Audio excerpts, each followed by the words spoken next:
अब इसमें clear cut है कि हम उम्मत को गुमराह नहीं मान सकते, हमें उस एक शख्स का इनकार करना होगा। और यही इस का दूसरा रास्ता है कि हम यूं कहें कि उम्मत तो बिल्कुल जो कह रही थी ठीक था, वही अल्लाह ताला की मंशा थी, वही नबी करीम सल्लल्लाहु अलैहि वसल्लम का फरमान था, लेकिन एक शख्स जिसने उम्मत के इजमाई मौकफ से रूगर्दानी की है वो गुमराह हुआ है, उससे गलती हुई है। और ये बिल्कुल मुमकिन है, ना हदीस पाक का ऐसे इनकार होता है और ना मिर्जा गुलाम अहमद कादियानी साहब का जो मौकफ है उसका इनकार होता है। उस पर भी बात साबित आती है कि उस एक शख्स से गलती हुई है, वो ठोकर खा गया है, वो गुमराह हो गया है। क्योंकि हदीस पाक में आता है मन शज़्ज़ा शुज़्ज़ा फिन्नार, कि जो शख्स कौम और उम्मत के इजमाई मौकफ से अलग हो गया वो जहन्नुम में गया, वो गुमराह हो गया, वो भटक गया, वो ठोकर खा गया।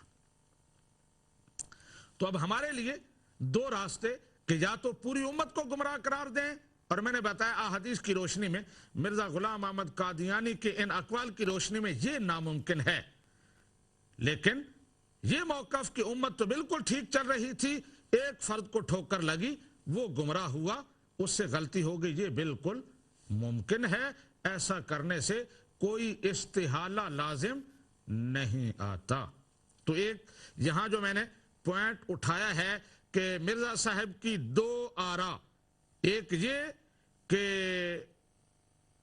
हर दौर में ऐसे मुजद्दिद, ऐसे आइमा हर सदी में पैदा होते रहे हैं जिन्होंने कुरान को तहरीफ से महफूज रखा है, कुरान में कभी मानवी तहरीफ नहीं हुई, एक ये। और दूसरी तरफ ये मौकफ कि पूरी उम्मत 1300 साल गलती पर जमी रही कि हजरत ईसा जिंदा हैं, हकीकत ये है कि हजरत ईसा अलैहिस्सलाम वफात पा चुके हैं, ये मिर्जा साहब का मौकफ। अब हमें ये तलाश करना है कि इनमें से कौन सा गलत है। तो मैं बता रहा हूं कि मिर्जा साहब का ये कहना कि हर सदी में ऐसे मुजद्दिद, ऐसे आइमा पैदा हुए हैं जिन्होंने नबी करीम सल्लल्लाहु अलैहि वसल्लम के फैजान से डायरेक्ट आपसे हदीस पाक और कुरान के उलूम हासिल करके लोगों के सामने रखे हैं, ये मिर्जा साहब की बात ठीक है। और उनका ये कहना कि 1300 साल तक उम्मत इस गलती पर जमी रही कि हजरत ईसा अलैहिस्सलाम जिंदा हैं, हकीकत ये है कि वो फौत हो चुके हैं, ये मौकफ उनका बिल्कुल गलत है, इसमें कोई हकीकत नहीं है।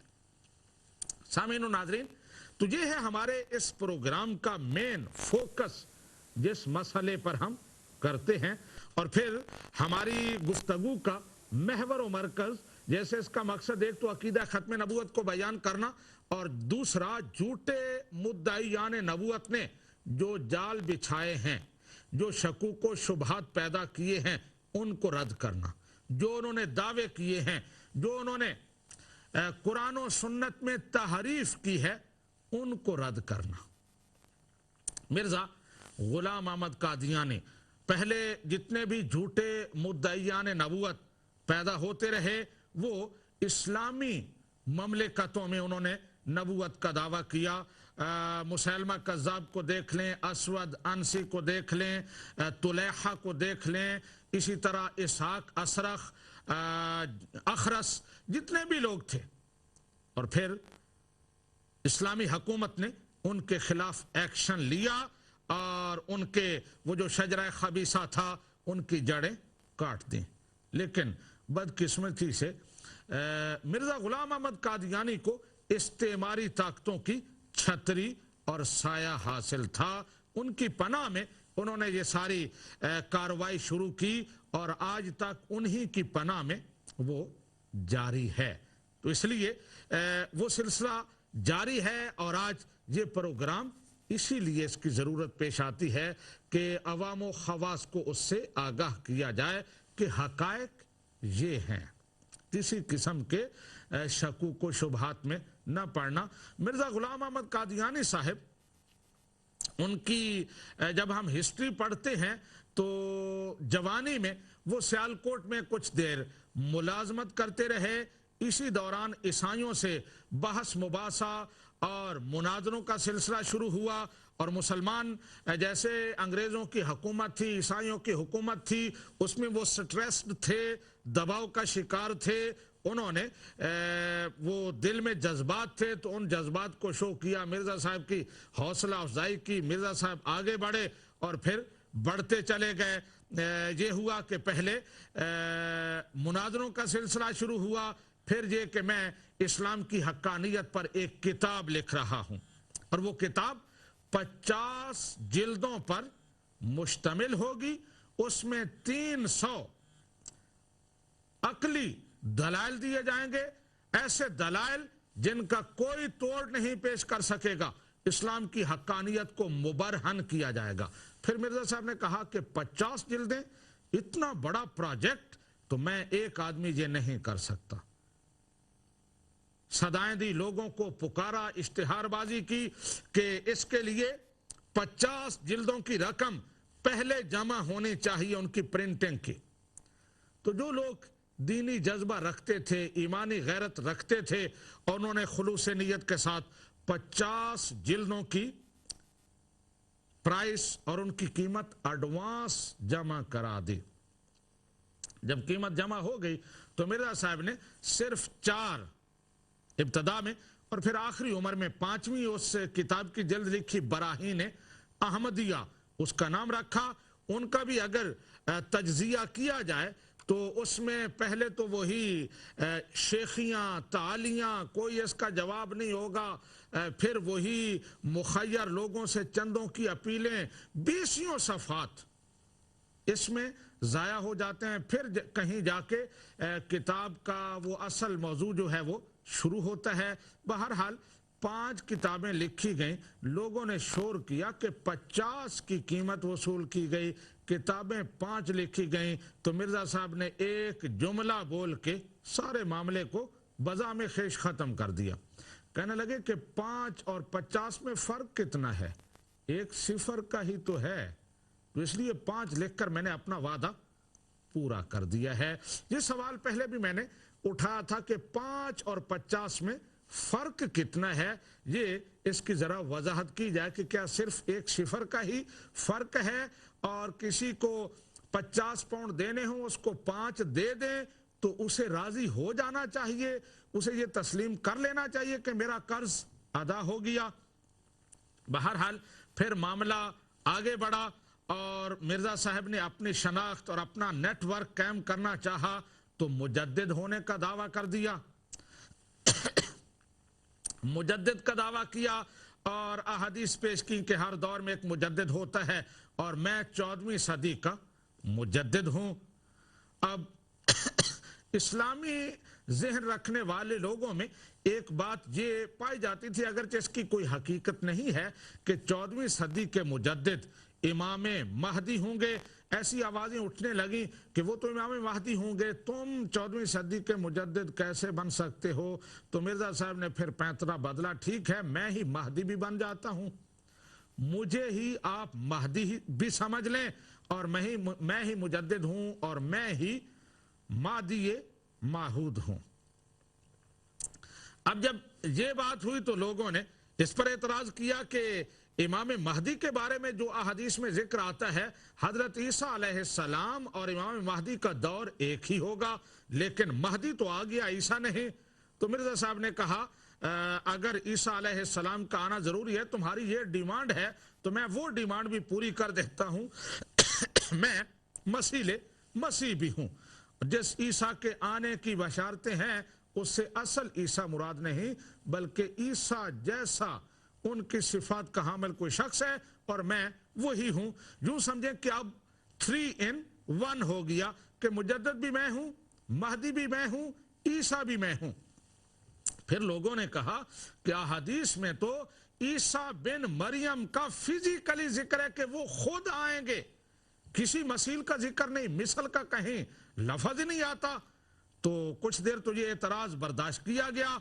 आखिर मजबूर हो के फिर लोगों की ये डिमांड भी पूरी कर दी गई, ठीक है अगर तुम ये डिमांड करते हो तो फिर मसीह मऊद भी मैं हूं। मसीह पहले था, मसीह मऊद भी अब 4 in 1 हो गया। फिर इसकी बैत शुरू हो गई और 1901 या 1902 तक मिर्जा साहिब मसीह मऊद रहे और ये कहते रहे कि नबी करीम सल्लल्लाहु अलैहि वसल्लम आखिरी नबी हैं, ला नबी आबादी की तबलीग करते रहे, खातमुन नबीयीन का माना आखिरी नबी करते रहे और ये कहते रहे कि नबी रहमत सल्लल्लाहु अलैहि वसल्लम के बाद कोई नबी नहीं है और जिस ईसा बिन मरियम के आने का वादा किया गया है वो मैं हूं, मैं मसीह इब्ने मरियम हूं। फिर उसके लिए कितने पैंतरे बदले, क्या क्या गुल खिलाए, वो एक अजीब दास्तान है। अभी जहां एक छोटी सी ब्रेक होती है तो ब्रेक के बाद फिर आते हैं और बात को जारी रखते हैं। उम्मीद है आप हमारे साथ रहेंगे।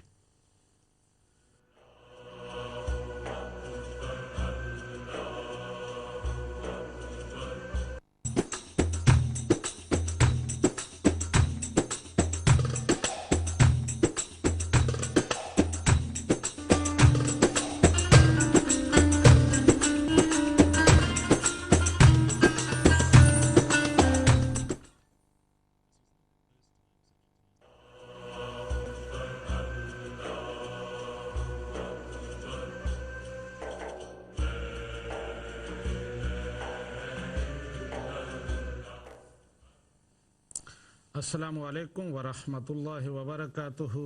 सामीन और नाजरीन, प्रोग्राम अकीदा ख़त्म नबूवत जाने ईमान में आपको फिर खुश आमदीद कहता हूँ। हम बात कर रहे थे मिर्ज़ा ग़ुलाम अहमद कादियानी साहब के हवाले से और मैं बता रहा था कि किस तरह उन्होंने मुख्तलिफ दावे किए और जो लोग डिमांड करते गए, जिस तरह का वो सवाल उठा, बस उसके बदले में एक नया दावा, ये सिलसिला उनका चलता रहा। तो बात यहाँ तक पहुँची थी कि उन्होंने मसीह मऊद होने का दावा किया और मसीह मऊद जब बन गए तो लोगों ने कहा कि हज़रत ईसा अलैहिस्सलाम तो नबी थे और तुम नबी नहीं हो, तो तुम ईसा बिन मरियम की जगह कैसे हो सकते हो। तो फिर मिर्ज़ा साहब ने एक नया जंप लगाया, कहने लगे कि मैं उम्मती नबी हूँ।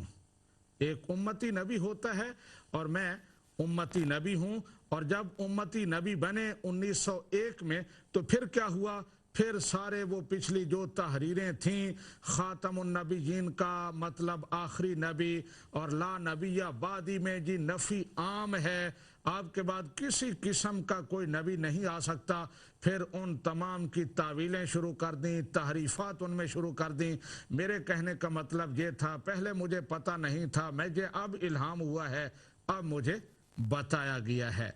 तो ये पूरी एक स्टोरी है कि किस तरह वो सीढ़ी पे सीढ़ी चढ़ते गए और फिर जब नबूवत का दावा कर दिया उम्मती नबी होने का तो फिर लोगों को धोखा देने के लिए, नबी करीम सल्लल्लाहु अलैहि वसल्लम से मोहब्बत जताने के लिए ये कहा कि मैं क्योंकि नबी करीम सल्लल्लाहु अलैहि वसल्लम का शागिर्द हूँ और शागिर्द जितना बड़ा होता है उसका मैं नबी करीम सल्लल्लाहु अलैहि वसल्लम का शागिर्द हूँ और उस्ताद जितना बड़ा होता है उसका शागिर्द भी उतना बड़ा होता है। इसलिए मैं नबी करीम सल्लल्लाहु अलैहि वसल्लम की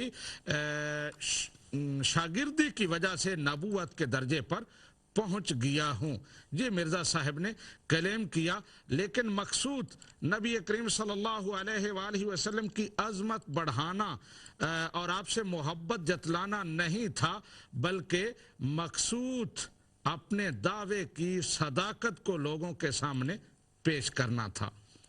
तो मिर्ज़ा साहब ने ये कहा कि मैं नबी करीम सल्लल्लाहु अलैहि वसल्लम का शागिर्द हूँ, इसलिए मैं नबी हूँ, क्योंकि आप नबी थे और बड़े उस्ताद का शागिर्द भी बड़ा होता है। और फिर जब वक़्त गुजरा तो फिर क्या हुआ, अपने यानी उस्ताद से, नबी रहमत से भी आगे बढ़ गए, बल्कि तमाम अंबिया को अपने अंदर जमा कर लिया। कहने लगे मैं कभी आदम, कभी मूसा, कभी याकूब हूँ, नीज इब्राहिम हूं, नस्लें हैं मेरी बेशुमार। जिस तरह मिर्जा साहब के मौकफ और दावे बेशुमार हैं ना, इसी तरह उनकी नस्लें भी बेशुमार हैं। और मैं बड़े वसूख के साथ कह सकता हूं कि कोई मिर्जा साहब को मानने वाला एतमाद के साथ मिर्जा साहब के दावों की कोई वो फाइनल हैसियत नहीं बता सकता कि मिर्जा साहब क्या हैं और उनके दावों का मतलब क्या है। कहा कि मैं बड़े उस्ताद का शागिर्द हूं, इसलिए मैं नबी हूं, वो नबी थे, मैं भी नबी हूं। और फिर आगे चले तो तमाम मुसलमानों को काफिर करार दे दिया। और अजीब मंतिक थी कि उस्ताद के जितने पैरोकार हैं वो काफिर हैं, वो जहन्नमी हैं, और शागिर्द के जितने पैरोकार हैं वो मोमिन हैं और वो बहिश्ती हैं। ये फलसफा है मिर्जा साहब का। और मैं यहाँ ये बात अर्ज करना चाहता हूं कि आजकल चैनल पर बड़ा शोर किया जाता है और लोगों को धोखा दिया जाता है। अगर कोई कहे ना कि ये तमाम मुसलमान इस बात पर मुत्तफिक हैं कि नबी रहमत सल्लल्लाहु अलैहि वसल्लम के बाद नबूवत का दावा करने वाला काफिर है, दायरा इस्लाम से खारिज है। मिर्जा साहब ने नबूवत का दावा किया था, लिहाजा वो भी दायरा इस्लाम से खारिज हैं, उनके मानने वाले, उनका इस्लाम के साथ कोई ताल्लुक नहीं है। तो जवाब क्या दिया जाता है नौखेज जहनों को मुंतशिर करने के लिए कि ये मौलवियों का वतीरा है, वो कुफर के फतवे लगाते रहते हैं। हालांकि हकीकत ये है कि सबसे पहले मिर्जा साहब ने खुद ये कहा, उनके खलीफों ने कहा कि मिर्जा साहब को ना मानने वाले मालूम नहीं क्या क्या गालियां दी, क्या क्या गलीज अल्फाज इस्तेमाल किए कि वो रंडियों के बेटे हैं, वो कंजरियों के बेटे हैं, नौजुबिल्लाह मिन जालिक, वो जंगलों के खिंजीर हैं, यहां तक कहा।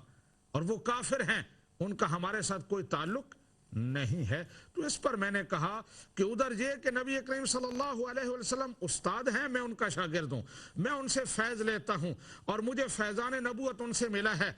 और दूसरी तरफ ये कि नबी रहमत को मानने वाले, उस्ताद को मानने वाले काफिर ठहरे, गैर मुस्लिम ठहरे, उनको कहा कि ये हमारे साथ इनका वही ताल्लुक है जो हमारा ईसाइयों के साथ ताल्लुक है, जो हमारा यहूदियों के साथ ताल्लुक है, और खुद अपने मानने वाले वो मुसलमान हैं और वो हकीकत में अल्लाह तबारक व तआला के फर्मा बरदार बंदे हैं। मैंने इस पर पिछले दिनों एक पूरा प्रोग्राम किया था और ये बात आपके सामने रखी थी कि मिर्ज़ा गुलाम अहमद कादियानी और उसको मानने वाले, उनका इस्लाम से कोई ताल्लुक नहीं है।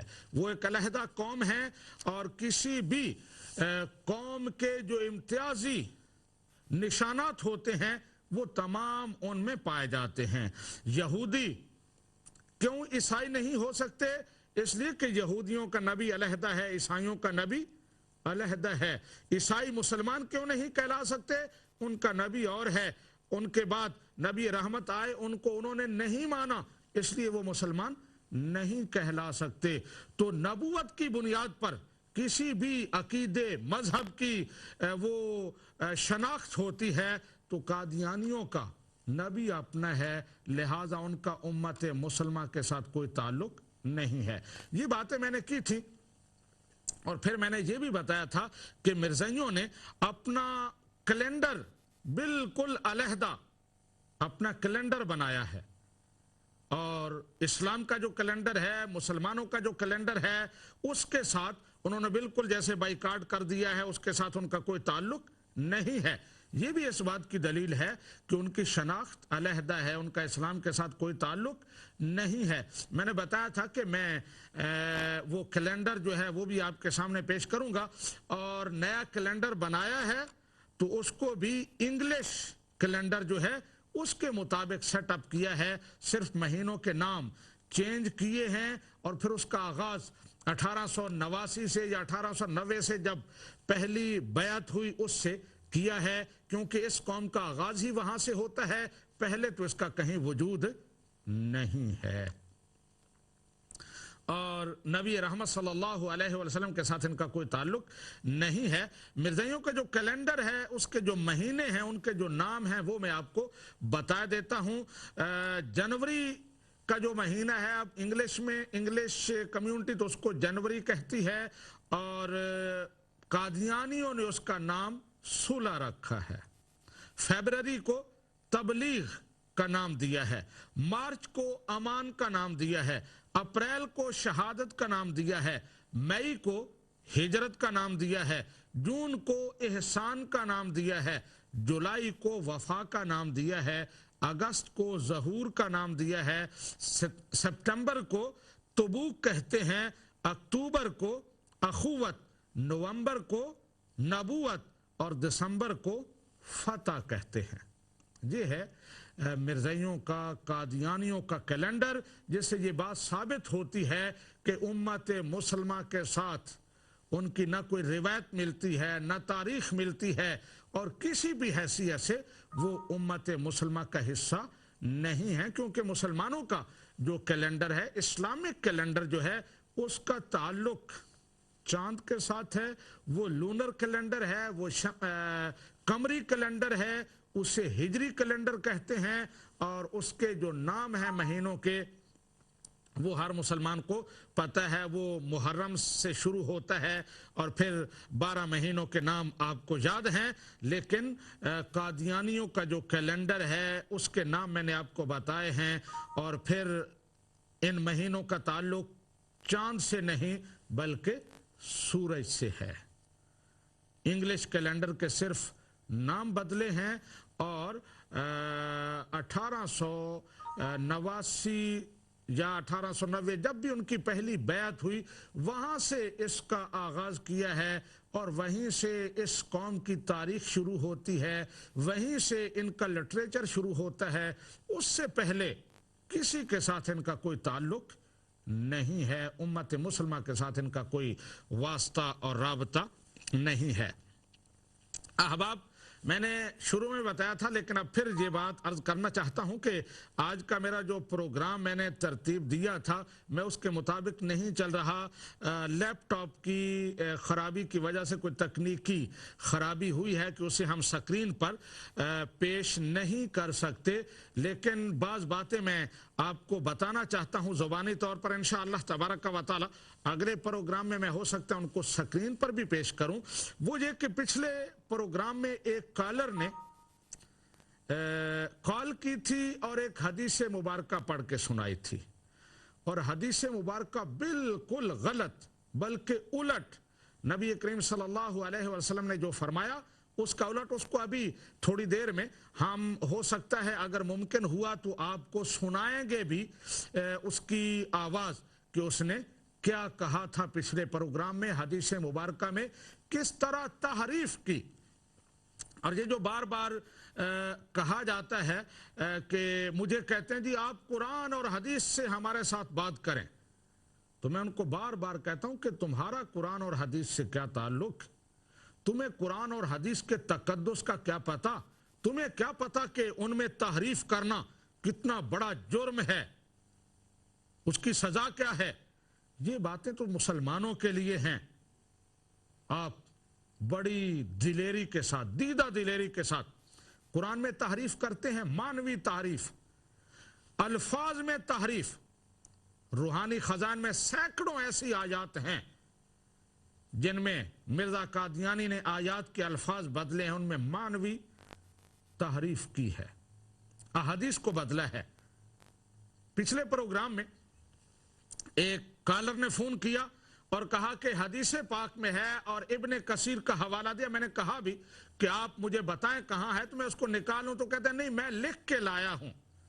अब एक तो होता है आदमी जुबानी बयान करे तो गलती का इम्कान हो सकता है, वो कहते हैं कि मैं लिख के लाया हूं और मैं वो पढ़ रहा हूं, मेरे पास तफसीर इब्ने कसीर नहीं है। उन्होंने हो सकता है तफसीर इब्ने कसीर से देखा हो, लेकिन लिखा अपनी मंशा के मुताबिक होगा। हदीस क्या बयान की कि हजरत आयशा सिद्दीका रज़ी अल्लाह तआला अन्हा बयान करती हैं कि एक यहूदिया मेरे पास आती थी, वो मेरी खिदमत करती थी, तो मैं उसको दुआएं देती थी, तो वो कहती थी आज़ाकिल्लाहु अन अज़ाबिल कब्र, ए ऐशा तुम्हें अल्लाह तबारक व तआला अज़ाब कब्र से बचाए। तो हजरत आयशा सिद्दीका ने नबी रहमत सल्लल्लाहु अलैहि वसल्लम से जिक्र किया अज़ाब कब्र का और बताया कि फ़लाँ यहूदिया खादिमा जो है वो मुझे ये दुआ देती है कि अल्लाह ताला अज़ाब कब्र से बचाए। तो नबी करीम सल्लल्लाहु अलैहि वसल्लम ने फरमाया यहूदी झूठ बोलते हैं, कोई अज़ाब कब्र नहीं है, क़यामत से पहले कोई अज़ाब नहीं। और फिर चंद दिनों के बाद आप गलियों में फिर रहे थे और ऐलान कर रहे थे कि अज़ाब कब्र है। ये हदीस उन्होंने बयान की और बिल्कुल गलत बयान की। और गलत बनाने का मकसद क्या था?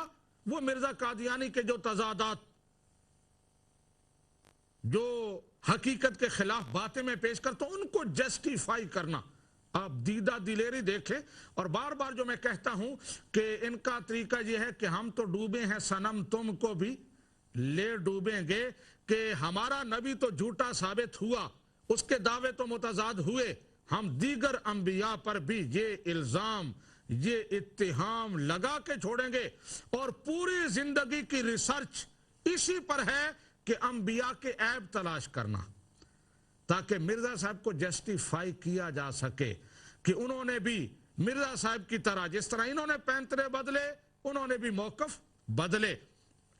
अभी मैं स्टूडियो के जो हमारे साथी उनसे कहूंगा कि अगर मुमकिन है तो वो आवाज यहां सुनाई जाए, ताकि कोई ये ना कह सके कि मैंने उसमें कोई कमी ज्यादती की है, अपनी तरफ से बयान किया है। वो आवाज आप सुनेंगे और उसके बाद मैं आपको सही हदीस मुबारक और अगले प्रोग्राम में इंशाअल्लाह मैं वो स्क्रीन पर भी दिखाऊंगा अहादीस की किताबों के हवाले से कि असल अल्फाज क्या है। तो अभी वो अल्फाज आपको अगर मुमकिन है तो मैं कह रहा हूं स्टूडियो वालों के कि वो अल्फाज सुनाए के। तो अभी आप वो अल्फाज सुनेंगे कि उसने हदीस में किस तरह तहरीफ की।